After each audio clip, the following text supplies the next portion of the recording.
2024 कोई आम साल नहीं बल्कि ये लीप का साल है। लीप ईयर क्या होता है, हमें इसकी जरूरत क्यों होती है और ये किस तरह हमारी जिंदगी का हिस्सा बना। आखिर हर 4 साल बाद ये महीना 29 दिन का क्यों होता है, आइए जानते हैं। लीप ईयर ऐसे साल को कहते हैं जो 365 की बजाय 366 दिनों पर मुश्तमिल होता है। ग्रेगोरियन कैलेंडर में हर 4 साल बाद लीप ईयर आता है और इस कैलेंडर को दुनिया के ज्यादातर हिस्सों में इस्तेमाल किया जाता है। इस साल का इजाफी दिन या लीप डे 29 फरवरी होता है और ये तारीख दीगर बरसों में नहीं होती। इस साल को लीप कहने की वजह काफी दिलचस्प है। हो सकता है आपने कभी गौर ना किया हो, मगर मार्च के बाद लीप ईयर की हर तारीख गुज़श्ता साल के मुकाबले में एक दिन आगे चली जाती है। मिसाल के तौर पर 1 मार्च 2023 को बुध का दिन था, मगर 2024 में 1 मार्च को जुमा होगा, जबकि लीप ईयर ना होने पर यह जुमेरात का दिन होता। ग्रेगोरियन कैलेंडर में लीप ईयर, लीप डे के अलावा लीप सेकंड का भी इजाफा होता और आखिरी बार ऐसा 2016 में हुआ था, मगर 2035 में लीप सेकंड का इस्तेमाल खत्म किया जा रहा है। हमें लीप ईयर की जरूरत क्यों होती है?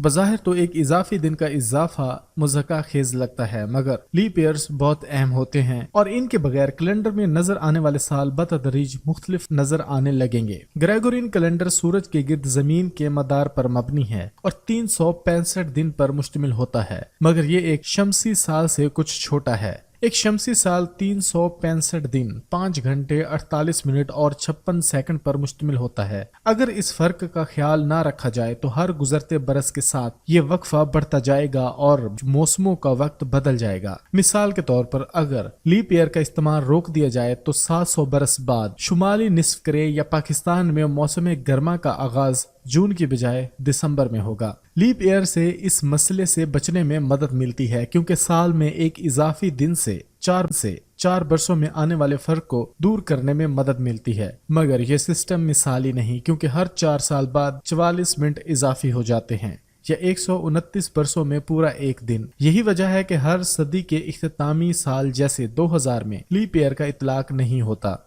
इसके बाद भी कैलेंडर के साल और शमसी साल में मामूली फर्क रह जाता है जिसे लीप सेकंड से पूरा किया जाता है। आसान अल्फाज में लीप ईयर से ग्रेगोरियन कैलेंडर को सूरज के वक्त से मुताबिकत पैदा करने में मदद मिलती है।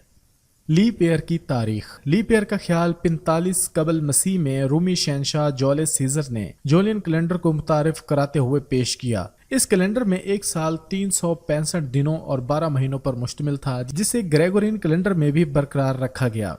जूलियन कैलेंडर में हर 4 साल बाद लीप ईयर का इजाफा इसलिए किया गया ताकि वो जमीन के मौसमों से मुताबिकत पैदा कर सके। सदियों तक ऐसा लगा कि जूलियन कैलेंडर मिसाली अंदाज से काम कर रहा है, मगर 16वीं सदी में माहिरीन फल्कियात को अंदाजा हुआ कि मौसमों का आगाज मामूल से 10 दिन पहले हो रहा है, जिससे मुख्तलिफ शोबों पर मनफी असरात मुरतब हो रहे हैं। इसकी रोकथाम के लिए पोप ग्रेगोरी ने 1562 में ग्रेगोरियन कैलेंडर मुतारिफ कराया, जो लगभग जूलियन कैलेंडर जैसा ही था, मगर इसमें 7 साला बरसों में लीप ईयर का नफाज नहीं होता। सदियों तक इस कैलेंडर को कैथोलिक ममालिक जैसे इटली और स्पेन में ही इस्तेमाल किया गया, मगर बतदरीज ये दुनिया के दीगर हिस्सों में राइज हो गया। मुस्तकबिल में ग्रेगोरियन कैलेंडर को तब्दील करने की जरूरत होगी ताकि वो शमसी साल से मुताबिकत बरकरार रख सके, मगर ऐसा हजारों बरस बाद होगा। अगर आप हमारे इस चैनल के ऊपर नए हैं तो कॉम डिजिटल को सब्सक्राइब कीजिए। फेसबुक पर आप हमें फॉलो कर सकते हैं। इसके अलावा आप हमारी वेबसाइट विजिट कीजिए www.dailycom.com।